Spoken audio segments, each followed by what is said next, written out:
आदमीनामा। कवि ने आदमीनामा कविता में मनुष्य के अच्छे और बुरे दोनों रूपों पर प्रकाश डाला है। कवि के अनुसार मनुष्य में अनेक संभावनाएं छिपी हैं,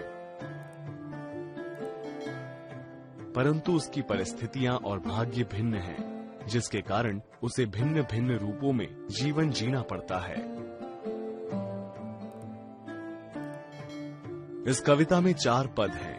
पहले पद में नजीर कहते हैं, दुनिया में बादशाह है सो है वो भी आदमी, और मुफलिसो गदा है सो है वो भी आदमी। जरदार बेनवा है सो है वो भी आदमी, नियमत जो खा रहा है सो है वो भी आदमी, टुकड़े चबा रहा है सो है वो भी आदमी। इन पंक्तियों में नजीर ने कहा है कि इस दुनिया में सभी प्रकार के आदमी पाए जाते हैं। जैसे कुछ बादशाह जैसे सुख भोगते हैं, तो कोई मुफलिसी यानी गरीबी का जीवन जीते हैं। जरदार यानी मालदार भी आदमी ही है, और बेनवा यानी कमजोर भी आदमी है। जिसे खाने की कमी नहीं है वो भी आदमी है, और जिसे मुश्किल से रोटी मिलती है वो भी आदमी ही है। कवि का तात्पर्य ये है कि संसार में कुछ लोग तो बहुत ऐशो आराम की जिंदगी जी रहे हैं, और वहीं इस दुनिया में कुछ लोग ऐसे भी हैं जिनके पास कुछ नहीं है। अगला छंद है, मस्जिद भी आदमी ने बनाई है या मियां, बनते हैं आदमी ही इमाम और खुद बाख्वां, पढ़ते हैं आदमी ही कुरान और नमाजियां, और आदमी ही उनकी चुराते हैं जूतियां, जो उनको ताड़ता है सो है वो भी आदमी।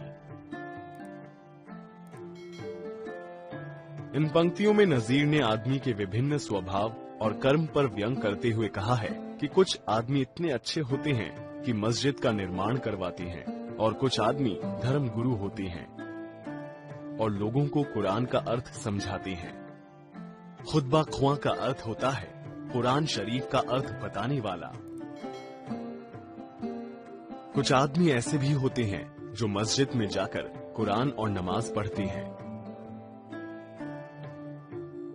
आदमी के दुर्गुण बताते हुए नजीर कहते हैं कि इसके विपरीत ऐसे दुष्ट आदमी भी हैं जो मस्जिद के बाहर दूसरे लोगों के जूते चुरा ले जाते हैं, और कुछ ऐसे भले आदमी भी हैं जो ऐसे जूते चुराने वालों को ताड़कर यानी भांपकर उन्हें भगा देते हैं। इस छंद में कवि ने अलग अलग प्रकार के लोगों पर व्यंग किया है।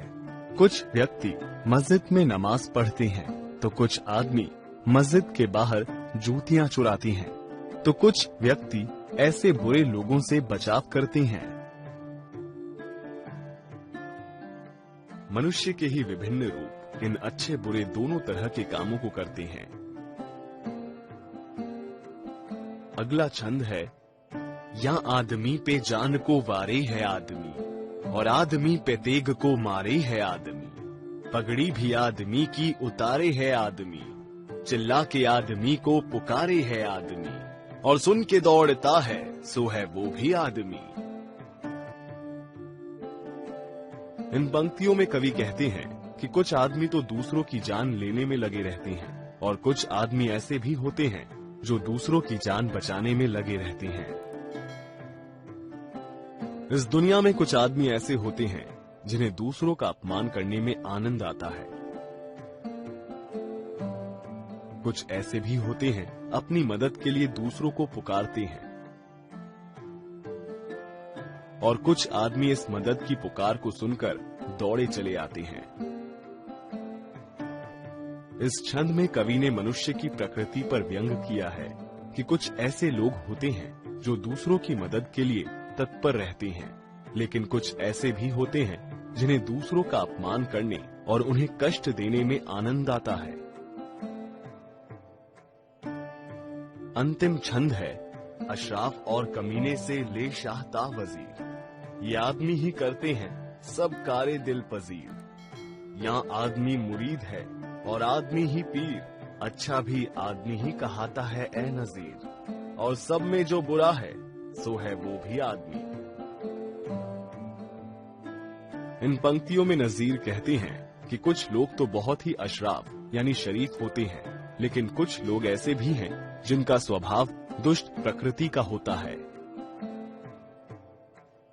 कुछ आदमियों के द्वारा किए कार्य दिल पजीर यानी दिल को लुभाने वाले होते हैं।